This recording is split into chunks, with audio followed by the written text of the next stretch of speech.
Welcome back to Stace on Wheels. After the last video I did asking for suggestions on the best way forward for the restoration of this Holden One Tonner cab, one of the first decisions I made was to take out the windscreen, even though it appears to be a brand new one. And a huge thank you if you are one of the dozens of old school Holden One Tonners Rule Facebook group members who suggested to me different ways to get Trixie's windscreen out, and because of your help, it came out in one piece with no damage at all.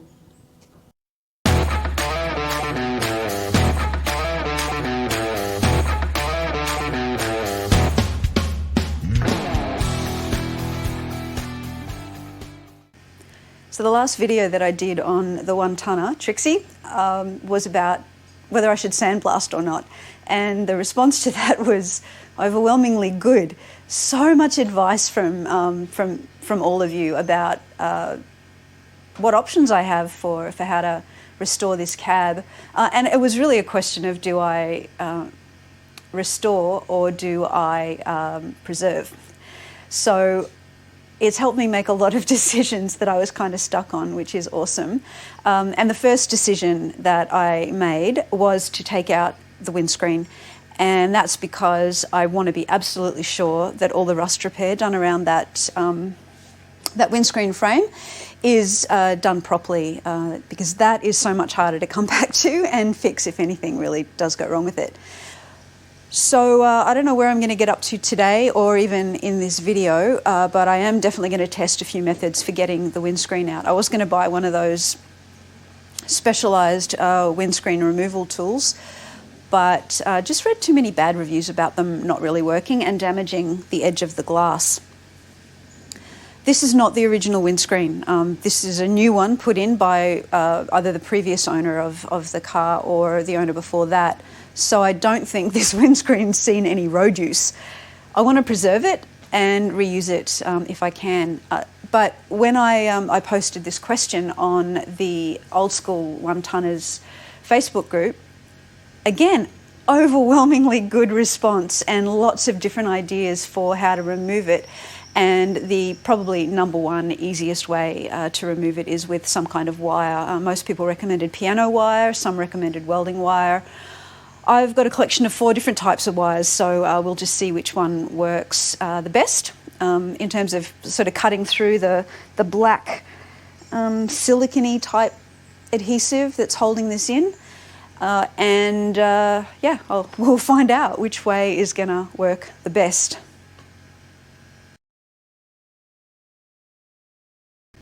Method number 1 is welding wire. This is 0.9 mil, which was the size that was recommended by one of the brilliant people that responded to my Facebook group question. Now, what I have done is just dig away at some of the silicone, I don't know what to call it, that adhesive, just to be able to more easily get a pick through there, like so. And be able to feed the wire in. All I used to get that stuff out was just a little pocket knife, not a special one, so don't freak out. But it's pretty handy. So yeah, I just dug away at that, pulled out chunks of the silicone, and then stuck the pick through. You probably just saw a clue about whether or not the welding wire worked. Anyway, stuck a pick through until it came through to the inside of the cab and then fed the wire through there. I mean, that's probably pretty obvious and pretty straightforward, but I think the point is cutting away some of that just made that so much easier. Had a go with the welding wire and got about that far, just over maybe 2 or 3 inches, and in that amount of time, it just kept breaking and snapping. The curly bits, I just sort of wrapped each end around a screwdriver, which gripped on okay, but yeah, it just kept snapping after maybe an inch or so of pulling. I don't want to keep doing that, so I'm calling, at least in this situation, the welding wire a fail.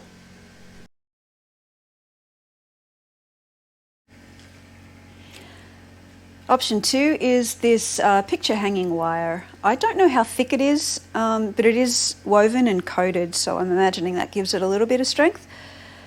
We'll see. I've already pre-wrapped it around 2 screwdrivers, ready to give it a go.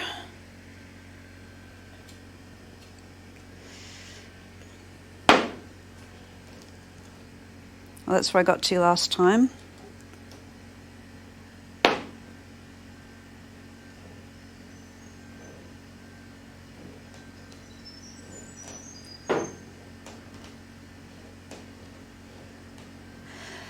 Now the welding wire have broken way before this point, so this is already much better. I think it's thinner than the welding wire though, but somehow it's just got that strength. I don't have to lean on it too much. Ah, it breaks. Okay, so that got, how far is that? That probably got 4, maybe 5 inches before it broke. But again, I'm not going to sit here and change it every 5 inches, so let's see if another option works better than that. Next is this, I don't know what to tell you about it. It's been sitting in the drawer in the workshop for years. It's thicker than the welding wire. That was 0.9 mil. I think this has easily got to be easily 1, maybe even 1.2 mil. It's definitely thicker to work with. I've wrapped it around the screwdrivers. Let's see what happens.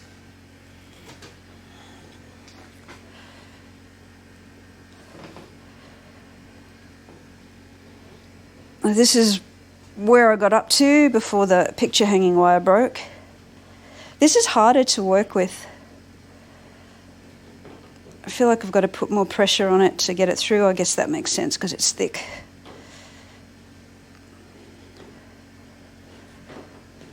What's my pace? I think it's probably almost a centimetre per saw action.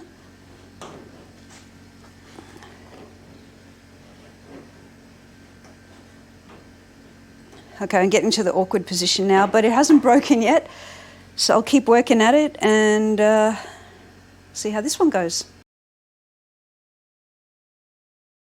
Option number 4. This is inner cable supposed to be for my Bianchi bicycle.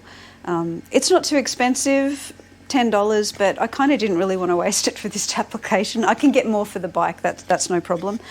But I'm going to option 4, not because the random steel out of the workshop drawer didn't work. It did work. It was just really hard for me to pull it through the silicone or whatever it is on my own. I may have to revert back to it if this doesn't work. And the thing about inner cable for a bicycle is that it's designed not to kink. So I can't wrap it around the screwdriver like I could with the other wire. So gripping onto it is the challenge, but at least to give it a test, I'm going to try it with gloves and see if I can get any kind of successful movement with it.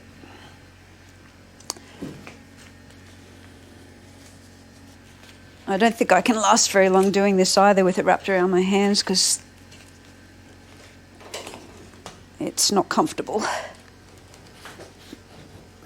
And I'm going to the top of the windscreen now because I think it's probably better that I get that done and then get some help when I do the bottom edge to make sure I don't drop it if it just suddenly starts coming free.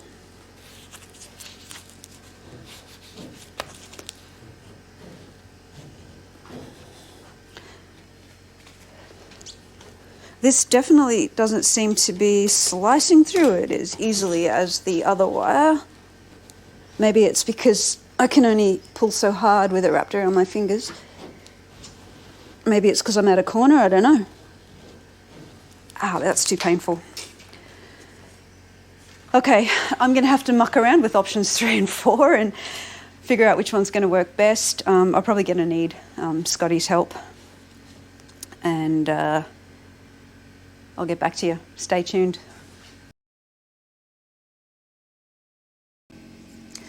Well, the winner turned out to be the inner cable that was meant for my Bianchi, and that just seemed to last the longest. It did get hot, but it didn't break, not once. And I think the difference was that having Scotty help me on the inside of the cab, I stayed on the outside of the cab, and just having that extra pair of hands somehow made it easier. I also used locking pliers to hold onto the cable at my end, for the most part anyway, and Scotty just wrapped it as best he could around a screwdriver and held onto it. We had to swap doing that at some point because to get along the bottom corners, around the bottom corners, it just, we had to kind of change our angle and change our direction because the edge of the cowl actually was getting in the way of going in one direction. But you know, that's just fussing around and figuring out how to make it work, and it worked. Super easy. The inner cable sort of cut through it fairly smoothly and fairly quickly. I think in all it might have been 20 minutes maybe to get all the way around. And then we didn't have to redo any part of it. The windscreen just came away really easily, and we just lifted it out and put it over into its resting place for now anyway, against the doors and wrapped in a sheet. I've got to clean up the back of the windscreen where all that black silicone is, and I also am going to have to clean up obviously around the cab as well. So I'll get a nice flat sharp blade to get this off, and then take a closer look and see if it was worth doing. Actually, it was worth doing. I really wanted to know either way whether the repairs under here had been done properly or not, and just have a chance to do them better. And I think looking here already, there is that paint straight over surface rust there, so that definitely needs to be cleaned up. I thought this might have been original paint on the inside part of the cowl, but when I look really closely, I can see some pitting underneath the paint here, and I think that's probably a sign that it's already been repainted once. So I'm not so preciously attached to keeping that paint. If I need to, I'll just sand that back and redo it as well. So there you go. No big ordeal. Didn't take very long and saved the windscreen without breaking it. So yesterday the windscreen came out. Today I'm going to play around with all the goop that's left behind and see if I can scrape that off. But I was thinking about the winning wire, which is the inner cable for my bicycle's rear derailleur. Actually, it's not brake cable, it's actually shifter cable. It bites. The ends get quite frayed. I'll see if I can show you that. And it's razor sharp, and I did puncture my finger yesterday when we were doing it. Now, that's something you could probably just tape up if you wanted to use this, or just do what we do on bicycles, which is use those cable end little caps, which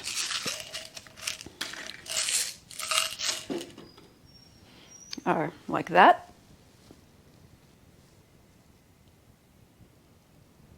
Again, I'm not sure if it's going to focus on it, but they just go over the end of the wire,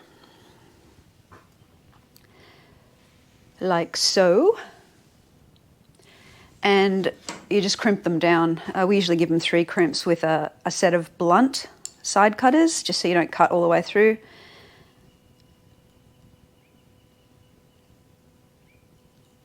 And then the cable's not going to fray and cut you. Now, piano wire is something others had mentioned using, but I did a quick Google search and I couldn't find any stores that kind of said they had it in stock. Maybe they did, but I just didn't want the runaround. So the 4 wire methods that I tested and showed you are just things I had in the house. So it's not just piano wire that works, it's also derailleur cable wire. I'm getting this leftover black sealant off with just a scraper. You know, it's got the razor blade in the end. That will get, I hope, as close to the metal as possible without leaving too much residual behind to have to figure another way to clean off. So that kind of glides through pretty easily.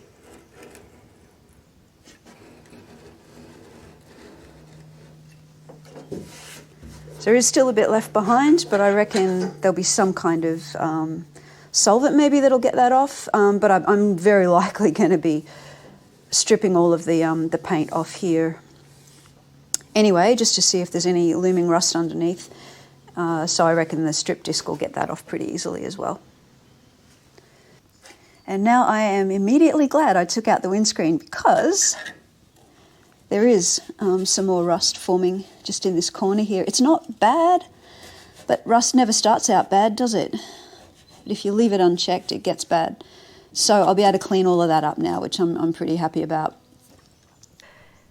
As far as any damage that the action of, sawing the wire through the sealant is concerned, I guess there was a tiny bit of rubbing in places. You can kind of see it just on that edge there, but it really only rubbed through paint, and I can't really see any major cutting into the metal. Definitely a bit there. That corner was quite hard to get around. It just getting the right angle was a bit dodgy. Along the front, maybe a bit of scuffing here. Yeah, definitely some scuffing along here. But again, like I mentioned, I think this has been repainted already, so I'm not precious about it. It'll probably get stripped back as well, so that'll get smoothed out again. As far as damage to the windscreen glass itself from the wire, I couldn't really see any. Like, we didn't get any splintering or definitely no cracks. So that seems absolutely fine to reuse, which is great. So I think the next steps are, once I've finished getting all of this sealant off, is really getting into stripping things away and figuring out where the rust is that I can deal with pretty easily. Still wanting to avoid taking the cowl off the plenum, and I'm still hopeful I'll be able to do that, because there's a few things I can still do to get right up in here and see if it's really just surface rust, which I suspect it is, and be able to treat it in the same way that I'll treat the rust down in the cab corners, and also the light bit of surfaced rust that's up inside the roof there. But what I really want to start turning my attention to is getting this floor finished.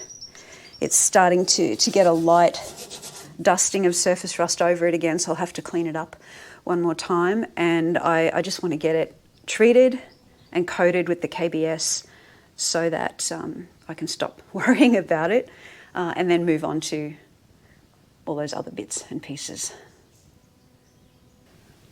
So the purpose of this channel has always been about learning, ideally for both of us, and learning through what I do with my One Tonner or with my Ducati or with any of the other wheels I end up playing with.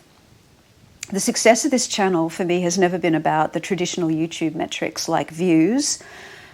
It has been really about the comments, I guess, because that's where so many of you have shared suggestions or shared what you're doing with your own projects, or asked me questions even, and that for me has absolutely been the best metric for success for this channel.